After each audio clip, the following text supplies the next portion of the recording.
Hello dear students, today we are going to start our last approach, that is modern approach. हम traditional approach के तीनों accounts पीछे कर चुके हैं. सो मॉडर्न अप्रोच क्या होता है? मॉडर्न अप्रोच ऑफ डेबिटिंग और crediting the account is based on accounting equation. जो मॉडर्न अप्रोच होता है डेबिट या क्रेडिट करने का, वो अकाउंटिंग इक्वेशन पे बेस्ड होता है. Hence modern approach is also known as accounting equation approach. तो इसको हम अकाउंटिंग इक्वेशन अप्रोच भी बोल सकते हैं. अब अकाउंटिंग इक्वेशन क्या होती है ये जानना बहुत जरूरी है. Accounting equation indicates that all asset of a business are also equal to the total of its liabilities. हमारी लाइबिलिटीज क्या होती है? जो हमने बोरोइंग्स ले रखी है आउटसाइड से, एंड कैपिटल जो ओनर ने बोरो कर रखी है. It is based on dual principle of accounting. तो अकाउंटिंग इक्वेशन के अकॉर्डिंग क्या होना चाहिए कि जो टोटल असेट्स होते हैं वो कैपिटल और प्लस लाइबिलिटीज़ के इक्वल होते हैं, हमेशा बैलेंस होकर चलते हैं.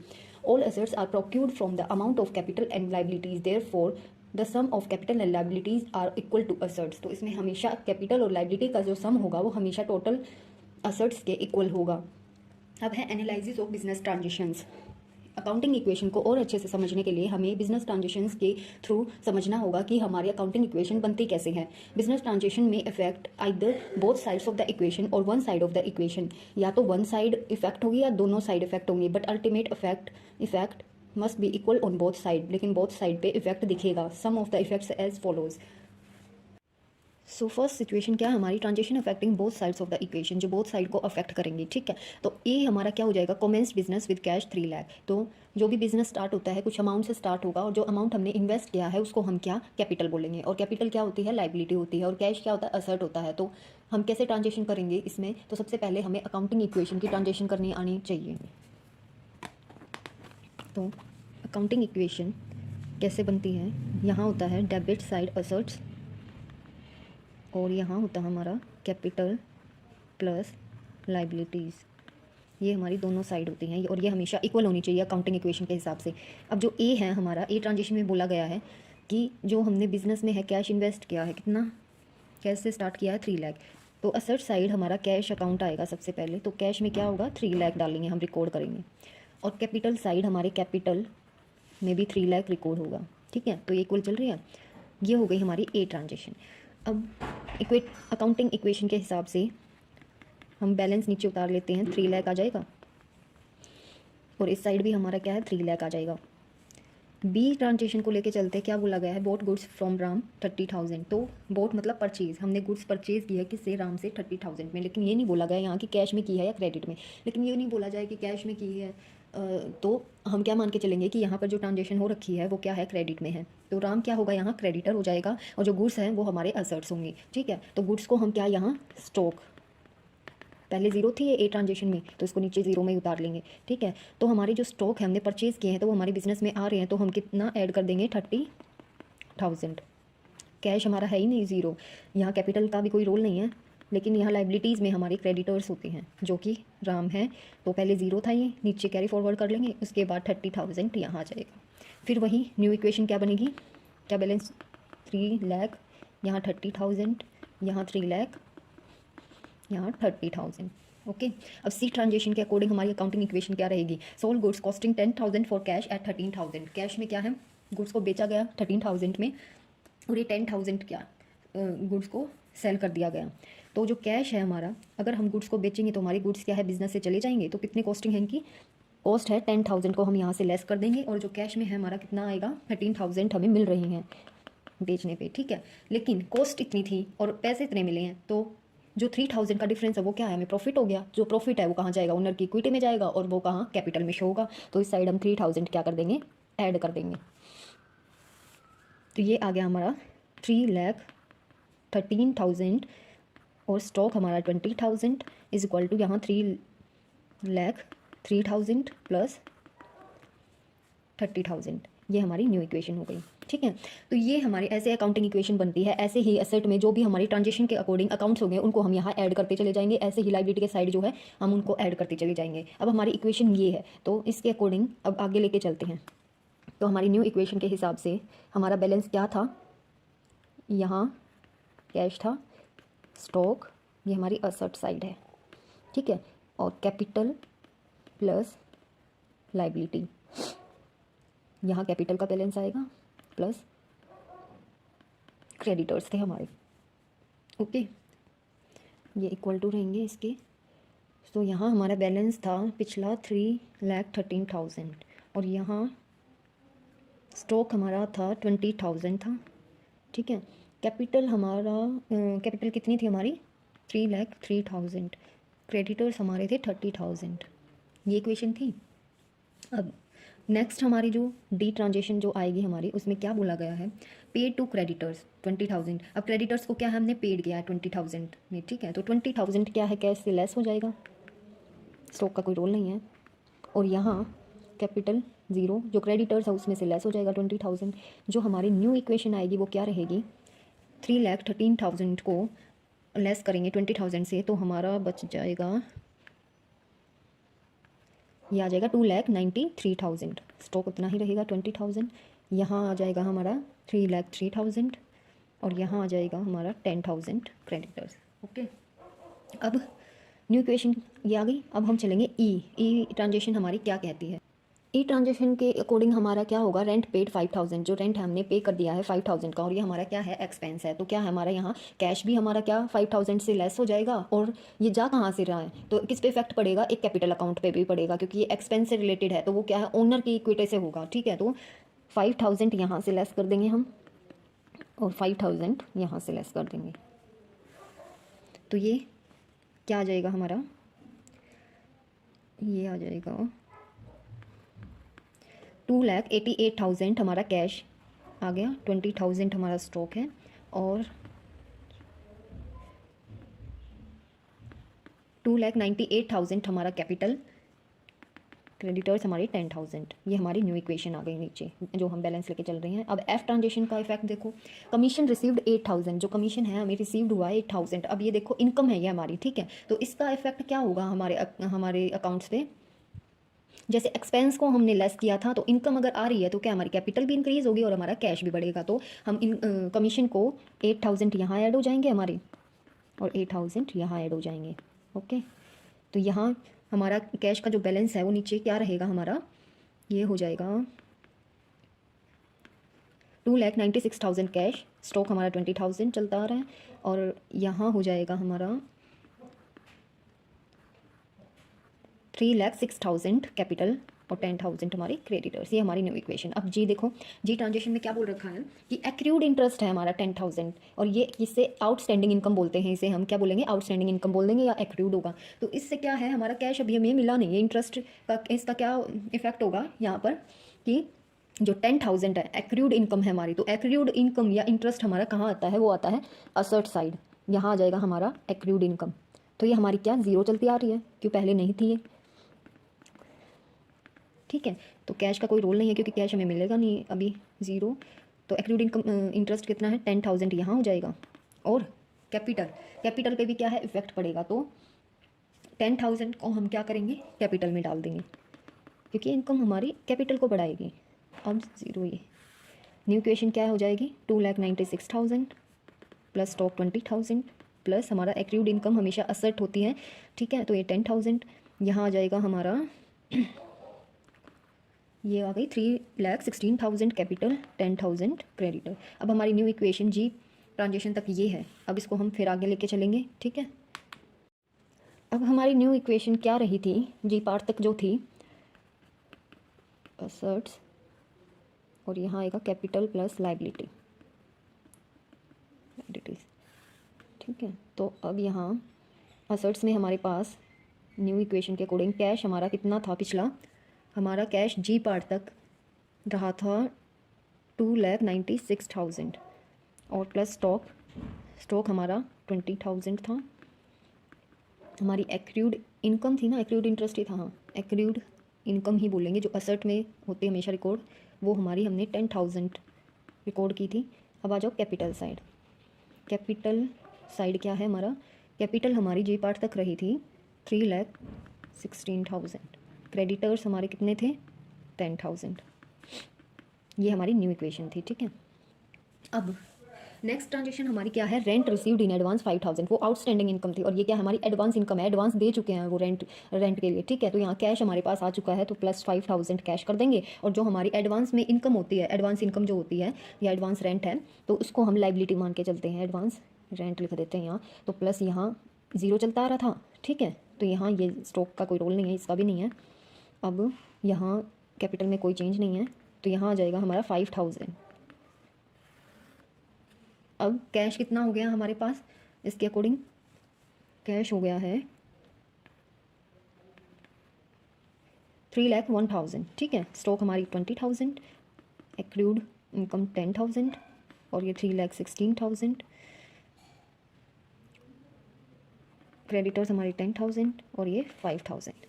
ये हमारी न्यू इक्वेशन आ गई। और ये कौन सी ट्रांजेक्शन थी हमारी, एच। अब एक बात है कि ये यहाँ तक जो ट्रांजेक्शन हमने की है वो क्या है, दोनों साइड को इफेक्ट कर रही थी। ठीक है, अब जो हमारी ट्रांजेक्शन आएगी वो या तो असेट साइड को इफेक्ट करेगी या फिर लाइबिलिटी या कैपिटल को इफेक्ट करेगी। तो पहले हम करेंगे जो सिर्फ असर्ट्स को क्या है अफेक्ट करेगी। ठीक है, तो सबसे पहले हम चल के देखते हैं कि प्रीपेड और जो एडवांस एक्सपेंसेस होते हैं, जैसे यहाँ प्रीपेड इंश्योरेंस पेड 4,000 जो है प्रीपेड इंश्योरेंस हम पे कर चुके हैं। तो आई के अकॉर्डिंग क्या हो जाएगा हमारा, जो प्रीपेड इंश्योरेंस है ना वो हमेशा क्या है असर्ट्स में आता है, प्रीपेड इंश्योरेंस। तो यहाँ से हमने पे किया है उसको, तो क्या हो जाएगा, कैश गया 4,000 का पे करते ही, और प्रीपेड इंश्योरेंस में 4,000 हम रिकॉर्ड कर देंगे। तो यहाँ क्या है, एक साइड इफेक्ट हुई है, लाइबिलिटी साइड कुछ नहीं हुआ। ठीक है, तो अब यहाँ हमारा बैलेंस क्या हो जाएगा, लेस करेंगे तो ये आ जाएगा हमारा 2,97,000 आ गया। यहाँ 20,000 प्लस 10,000 और प्लस 4,000। ठीक है, इस साइड हमारा 3,16,000 चल रहा है, 10,000 हमारे क्रेडिटर्स और 5,000 एडवांस रेंट। ये आ गई न्यू इक्वेशन। जे देखो, जे में क्या बोला गया है, परचेज मशीनरी फॉर कैश। जो हमने मशीनरी क्या है परचेज की है। अब मशीनरी की बात हो रही है तो मशीनरी हमारी क्या होती है, एसेट होती है। ठीक है, तो असर्ट में इसको डाल देंगे, यहाँ मशीनरी अकाउंट आ जाएगा। यहाँ जगह नहीं है, बाकी इसको यहाँ देख लेना, ज़ीरो मशीनरी चलती आ रही है, यहाँ 0 0 पहले। तो यहाँ जो हम क्या है, इसको दोबारा न्यू इक्वेशन को यहाँ लेके चलते हैं, एक मिनट। तो न्यू इक्वेशन के अकॉर्डिंग हमारा कैश क्या था, पिछला जो कैश था 2,97,000। ठीक है, हमारा स्टॉक था हमारा कितना चलता आ रहा था, 20,000 प्लस उसके बाद एक्रूड इनकम थी हमारी, एक्रूड इनकम कितनी थी, 10,000। उसके बाद हमने क्या, एक प्रीपेड एक्सपेंसेस ये जो था इसको ऐड किया था, प्रीपेड एक्सपेंसेस में क्या है 4,000 ऐड किए थे। ठीक है, अब हमारा क्या है, मशीनरी अकाउंट और जुड़ेगा। यहाँ मशीनरी अकाउंट क्या है, 0 चलता रहा है पहले से, लेकिन अब ये जो हमारी ट्रांजेक्शन होगी ना अगली जी, तो उसमें क्या है इसका रोल है, ये थे असर्ट साइड, ये है हमारी कैपिटल प्लस लाइबिलिटीज़। ठीक है, तो हमारी यहाँ कैपिटल कितनी थी, कैपिटल हमारी चलती आ रही थी 3,16,000, क्रेडिटर्स 10,000 और एक हमारा क्या था, हमने किसका क्या था, रेंट का किया था ना, जो एडवांस रेंट है 5,000 रिकॉर्ड किया था। तो ये हमारी क्या है, न्यू इक्वेशन। ठीक है, अब जे पार्ट में क्या बोल रखा है कि जो मशीनरी है वो परचेज्ड की है कैश 80,000 में, कैश में। ठीक है, तो 80,000 क्या है, लेस कर देंगे यहाँ से, इसका कोई रोल नहीं, ये भी नहीं। मशीनरी, अब मशीनरी हमारी आई है तो यहाँ हम ऐड कर देंगे, लाइबिलिटी साइड को इफेक्ट नहीं हो रहा। ठीक है, तो अब हमारी जो न्यू इक्वेशन आएगी वो क्या होगी, जे ट्रांजेक्शन के बाद लेस करने के बाद हमारा ये आ जाएगा 2,17,000 कैश रह जाएगा, 20,000 हमारा स्टॉक, 10,000 हमारा एक्रूड इनकम, प्रीपेड एक्सपेंसेस हमारे 4,000 और मशीनरी 80,000 इक्वल टू कैपिटल हमारी 3,16,000 और कैपिटल क्रेडिटर्स 10,000, एडवांस पेमेंट हमारी 5,000। अब है हमारी transaction related to outstanding expenses. अब है हमारी transaction related to outstanding expenses, वो तो प्रीपेड और एडवांस एक्सपेंसेस। अब जो आउटस्टैंडिंग है उनका क्या होगा, तो के ट्रांजेक्शन होगी। यहाँ जो सैलरी है हमारी आउटस्टैंडिंग है 8,000। ठीक है, तो यहाँ भी किसका अफेक्ट होगा, हमारे असेट साइड का होगा। तो आउटस्टैंडिंग है तो असेट साइड का नहीं, सॉरी लाइबिलिटी साइड का अफेक्ट होगा यहाँ। ये जो ये ट्रांजेक्शन क्या है, अब लाइबिलिटी साइड की है कि असेट साइड में कोई अफेक्ट नहीं होगा, अब ये लाइबिलिटी। तो आउटस्टैंडिंग एक्सपेंसेस जो है वो कहाँ रिकॉर्ड होंगे, यहाँ रिकॉर्ड होंगे, कहाँ, लाइबिलिटी साइड इफेक्ट होंगे। ठीक है, तो हम आउटस्टैंडिंग एक्सपेंस को हमेशा लाइबिलिटी में कंसीडर करके चलते हैं। अब देखो सैलरी आउटस्टैंडिंग 8,000 है, तो 8,000 है तो क्या होगा, 8,000 हमें सैलरी करनी है तो सैलरी कैपिटल क्या है हमारी कम हो जाएगी, तो हम कैपिटल में से 8,000 यहाँ लेस कर देंगे और आउटस्टैंडिंग एक्सपेंस अकाउंट में हम 8,000 ऐड कर देंगे। यहाँ कोई इफेक्ट नहीं हो रहा। तो यहाँ हमारा बैलेंस 2,17,000 चल रहा है, स्टॉक 20,000 है हमारी, 10,000 एक्रूड इनकम है, 4,000 हमारी प्रीपेड एक्सपेंसेस हैं, मशीनरी हमारी 80,000 की है, और यहाँ लेस करने पे हमारा क्या आ जाएगा, ये रह जाएगा 3,08,000 हमारे क्या है कैपिटल रह जाएगी। क्रेडिटर्स हमारे 10,000, 5,000 हमारा एडवांस रेंट और 8,000 हमारे आउटस्टैंडिंग एक्सपेंसेस आ गए। ठीक है, ये हमारी न्यू इक्वेशन है। अब transaction related to interest on capital, अब कैपिटल की बात हो रही है यहाँ, इंटरेस्ट ऑन कैपिटल। ठीक है, तो ये भी क्या इफेक्ट होगा सिर्फ कैपिटल की, तो कैपिटल क्या है ओनर्स इक्विटी में आती है। ठीक है, तो इंटरेस्ट भी और कैपिटल भी, तो ये क्या है 10,000 का जो है लेस हो जाएगा, लेकिन कैपिटल की बात होती है तो 10,000 ऐड भी होंगे, तो ऐसे रिकॉर्ड होगा, एक बार माइनस हो जाएगा, एक बार लेस हो जाएगा। हमारी न्यू इक्वेशन क्या रह जाएगी, 2,17,000, 20,000 प्लस 10,000 प्लस 4,000 प्लस 80,000। यहाँ क्या है नो चेंज, क्योंकि ये 3,08,000 ही रहेगा। उसके बाद प्लस 10,000 यहाँ, प्लस 5,000 प्लस 8,000। अब नेक्स्ट देखो, नेक्स्ट क्या है हमारा transaction related to interest on drawings. अब ये ड्राइंग्स क्या होती है, ड्राइंग्स होती है कि जो ओनर है अपने बिजनेस से अपने पर्सनल यूज़ के लिए, पर्सनल खर्चे के लिए जो एक्सपेंस जो भी मनी लेगा उसको क्या बोलेंगे ड्राइंग्स, जो अपने पर्सनल यूज़ के लिए खर्च करेगा। ठीक है, तो इंटरेस्ट ऑन ड्राइंग्स 1,000, तो इसमें क्या होगा, ये हमारी क्या है एम, ये एल थी, तो इसमें भी क्या हमारे कैपिटल पे ही असर आएगा। ठीक है, तो इंटरेस्ट ऑन ड्राइंग्स, तो कैपिटल में क्या इंक्रीज डिक्रीज होगा, कितने की है ड्राइंग्स हमारी, इंटरेस्ट ऑन ड्राइंग्स 1,000, तो इसमें हम क्या 1,000 लेस और 1,000 ऐड करेंगे। ठीक है, यहाँ 2,17,000 कैश चल रहा है हमारा, 20,000 हमारे stock, 10,000 prepaid expenses, 4,000 accrued income थी ये, और हमारी 4,000 ये, 80,000 मशीनरी है, और यहाँ 3,08,000 कैपिटल, 10,000 हमारा creditors, 5,000 advance rent plus 8,000 outstanding expense. ये न्यू इक्वेशन आ गई। जो लास्ट जो हमारी ट्रांजेक्शन होगी वो रिलेटेड टू ड्राइंग्स से ही रिलेटेड है। तो owner withdrew cash 10,000 for personal use, बोला है ना उसने, पर्सनल यूज़ के लिए क्या है कैश को विड्रू कर लिया। ठीक है, कि उसने अपने पर्सनल खर्चे के लिए बिजनेस से क्या है कैश निकलवा लिया, तो उसको हम क्या है ड्राइंग्स ही बोलेंगे। ठीक है, तो जो ये ट्रांजेक्शन कैसे रिकॉर्ड होगी, तो उसने 10,000 क्या है कैश निकलवाया है अपने पर्सनल खर्चे के लिए, तो दोनों जगह इफेक्ट होगा। हमारा कैश भी क्या है लेस हो जाएगा 10,000 से, और हमारी जो कैपिटल है वो भी 10,000 से लेस हो जाएगी।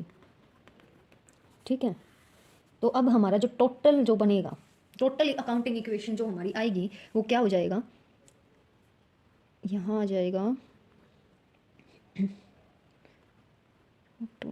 2,07,000 ये कैश, 20,000 ये, 10,000 prepaid expenses sorry accrued income, हमारी प्रीपेड एक्सपेंसेस हमारी 4,000 है, मशीनरी 80,000 है।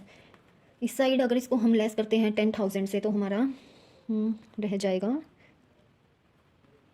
2,98,000, 10,000 क्रेडिटर्स चलते आ रहे हैं, 5,000 हमारी एडवांस रेंट और 8,000 है आउटस्टैंडिंग एक्सपेंसेस।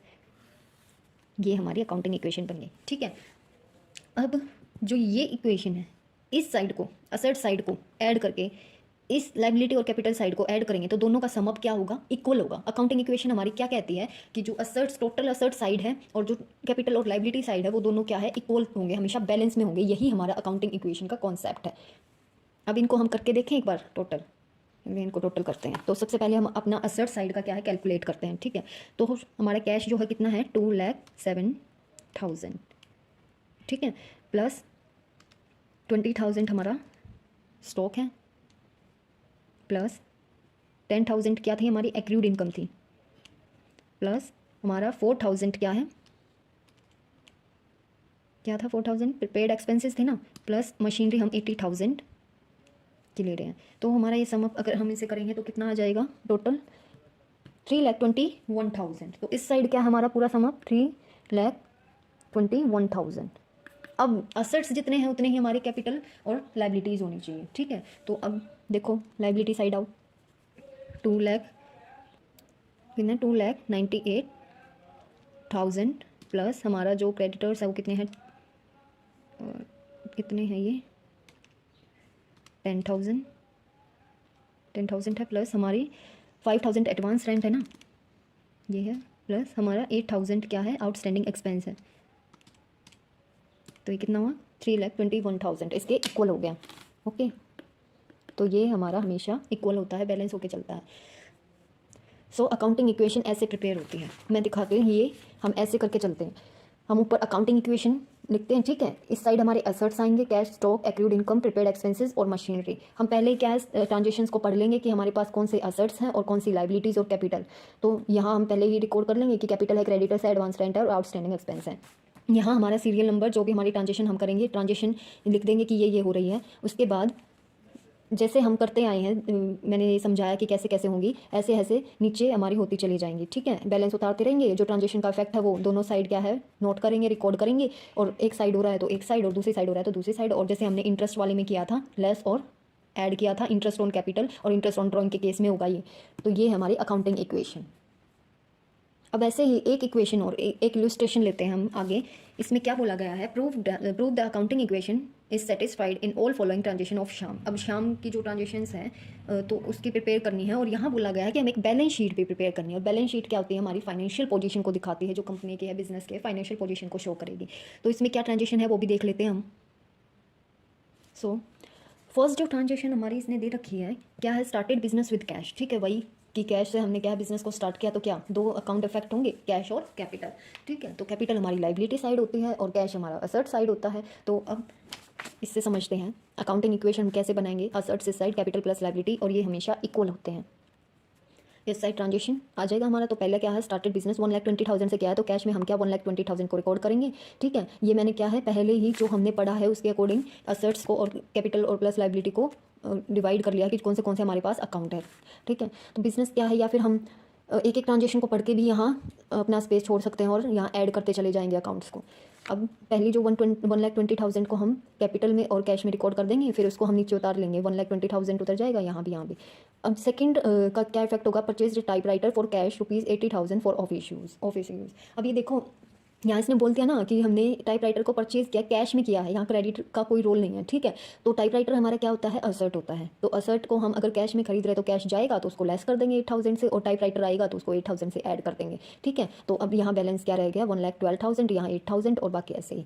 अब ये न्यू इक्वेशन हो गई हमारी, ठीक है। अब 50,000 परचेज गुड्स फॉर 50,000, गुड्स क्या है, स्टॉक है हमारा, ठीक है, जो स्टॉक करते हैं। तो स्टॉक में हम क्या 50,000 अगर परचेज किया है हमने गुड्स को, तो क्या होगा, हमारा स्टॉक आएंगे 50,000 से ऐड कर देंगे, और जो हमारा कैश है तो कैश में खरीदा है तो कैश में क्या है 50,000 कैश से लेस हो जाएगा। तो अब यहाँ क्या बचा, कैश का 60,000 बैलेंस बचा, 8,000 टाइप राइटर में, और स्टॉक में 50,000, डेटर्स अभी है नहीं, और 1,20,000 कैपिटल प्लस क्रेडिटर्स का जीरो बैलेंस रहेगा, ठीक है।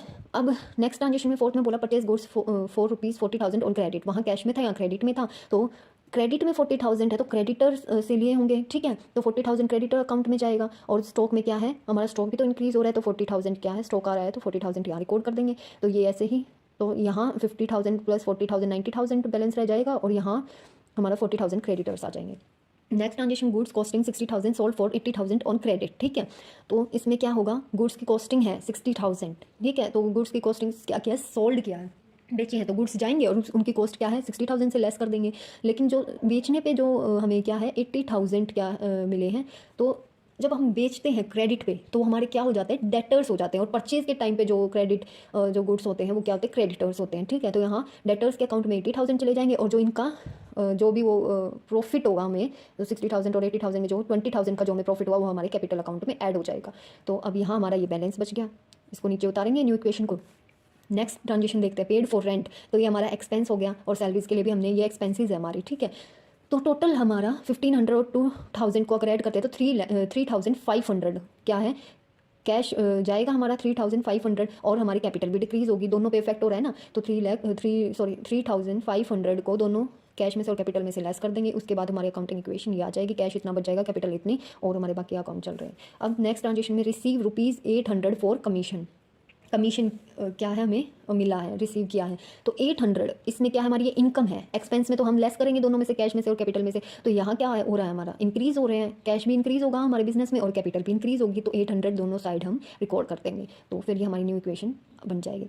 अब हमारा 8 क्या है, विड्रॉ फॉर प्राइवेट यूज़। ये बोला था ना कि अगर कोई भी बिजनेस से कैश निकलवाता है प्राइवेट यूज़ के लिए तो क्या होती है, हमारी ड्रॉइंग्स होती हैं, ठीक है। और अगर 5000 को निकलवा ही रहा है तो क्या कैश पे भी इफेक्ट आएगा और हमारे कैपिटल भी लेस हो जाएंगे, 5000 और 5000 ये लेस हो गई दोनों की दोनों, ठीक है। उसके बाद हमारी जो टोटल है ये आ गया। अब इसको हम करेंगे, ये दोनों क्या होनी चाहिए, इक्वल होनी चाहिए, तभी हमारी अकाउंटिंग इक्वेशन क्या है, बैलेंस होगी। अब देखो असेट साइड हमारा क्या है, 54,300, ओके, प्लस 8,000 टाइपराइटर का था, प्लस 30,000 हमारा क्या है, स्टॉक रहा है।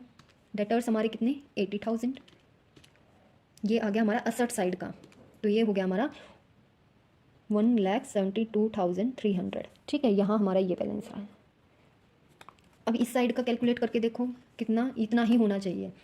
यहाँ है 1,32,300 प्लस 40,000 को ऐड कर दो, यहाँ भी देखो आ रहा है ना सेम, 1,72,300। तो ये है हमारी अकाउंटिंग इक्वेशन, ओके। अब हमें बैलेंस शीट भी बनाने के लिए बोला गया था, तो बैलेंस शीट हम कैसे मेंटेन करेंगे, कैसे रिकॉर्ड करेंगे, कैसे दिखाएंगे बैलेंस शीट में असेट साइड को और कैपिटल और लायबिलिटी साइड को। अब बैलेंस शीट में इसको हम शो करेंगे, तो बैलेंस शीट कैसे बनेगी,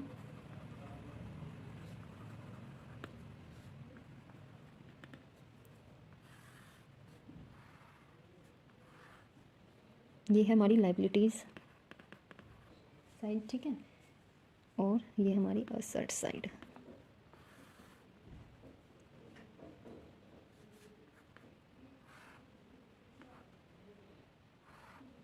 अमाउंट, यहाँ हमारी लायबिलिटीज़। तो सबसे पहले ये देखो लायबिलिटीज़ में हमारी क्या क्या है, तो हमारा कैपिटल आ जाएगी। कैपिटल कितने की थी, यहाँ रिकॉर्ड करेंगे 1,32,300, और हमारे क्रेडिटर्स थे ना, क्रेडिटर्स थे 40,000 के, ठीक है। सिर्फ ये दो ही चीज़ें थी। अब असेट साइड की हम रिकॉर्ड करेंगे। असेट साइड में हमारा कैश, कैश कितने का था, 54,300। टाइपराइटर, टाइपराइटर की क्या कॉस्ट थी, 8,000। उसके बाद हमारा स्टॉक, स्टॉक था 30,000, और फिर डेटर्स रह गए हमारे। डेटर्स क्या है, 80,000, ठीक है। और यहाँ हो जाएगा टोटल। तो ये टोटल क्या हुआ, इसका हमने टोटल किया था तो यही आया था 1,72,300, ठीक है। इसका भी हमने टोटल किया था तो क्या आया था, 1,72,300। ये हमारी बैलेंस शीट बन गई जो हमारी फाइनेंशियल पोजीशन को शो करेगी, ठीक है। अब आ जाओ मॉडर्न रूल्स के, जो हमने मॉडर्न अप्रोच के जो रूल्स हैं, क्या होता है। असेट साइड हम पढ़ के आए हैं, लायबिलिटी साइड भी, कैपिटल के बारे में भी हमने, रेवेन्यू गेन्स भी देखे, एक्सपेंसेस और लॉसेस भी देखे, ठीक है। तो असेट्स अकाउंट में क्या क्या इंक्लूड होता है, हमारी लैंड भी आ जाती है, बिल्डिंग भी, मशीनरी भी और गुडविल भी, ठीक है। तो इसमें क्या होगा, असेट साइड में हम डेबिट क्रेडिट में क्या करेंगे, अगर असेट्स हैं तो उनको क्या है, डेबिट वे ऐड और क्रेडिट में लेस कर देंगे, ठीक है। लायबिलिटीज़ के नेचर की जो होंगी हमारी ट्रांजेक्शन, जैसे बैंक ओवरड्राफ्ट हो गया, creditors, outstanding expenses, bank loan हो गए, इसमें क्या है, इसके अपोजिट होगा, डेबिट में हम इन्हें लेस करेंगे और क्रेडिट में उन्हें हम ऐड कर देंगे। कैपिटल अकाउंट जैसे राम का अकाउंट हो गया, श्याम का अकाउंट हो गया, जो भी ओनर का अकाउंट होता है, डेबिट में लेस कर देंगे और क्रेडिट में हम क्या है, ऐड कर देंगे। रेवेन्यू और गेन्स, जो हमारे प्रॉफिट, रेवेन्यू और गेन होते हैं, जैसे डिविडेंड हमें रिसीव हुआ, इंटरेस्ट रिसीव्ड हुआ है, कमीशन मिला है, profit on sale of asset, assets को सेल करके जो हमें प्रॉफिट होगा उसमें हम डेबिट में तो लेस और क्रेडिट में हम ऐड कर देंगे। एक्सपेंसेस और लॉसेस की अगर हम बात करें तो असेट्स के ही मिलते जुलते होते हैं, इनमें सेम कंडीशन रहती है। लॉस बाय फायर, कहीं फायर लग गई दो, जैसे कंपनियां बिजनेस में, तो लॉस हो जाता है। ऑडिट फीस होती है, प्रिंटिंग और स्टेशनरी की चार्जेस होते हैं, वेजेस हो गई, ठीक है, सैलरीज हो गई। तो डेबिट में क्या है, यहाँ ऐड और क्रेडिट में क्या हो जाएगा, लेस हो जाएगा। तो ये था हमारा मॉडर्न अप्रोच और अकाउंटिंग इक्वेशन। आई होप सबको समझ में आ गया होगा अच्छे से। Thank you.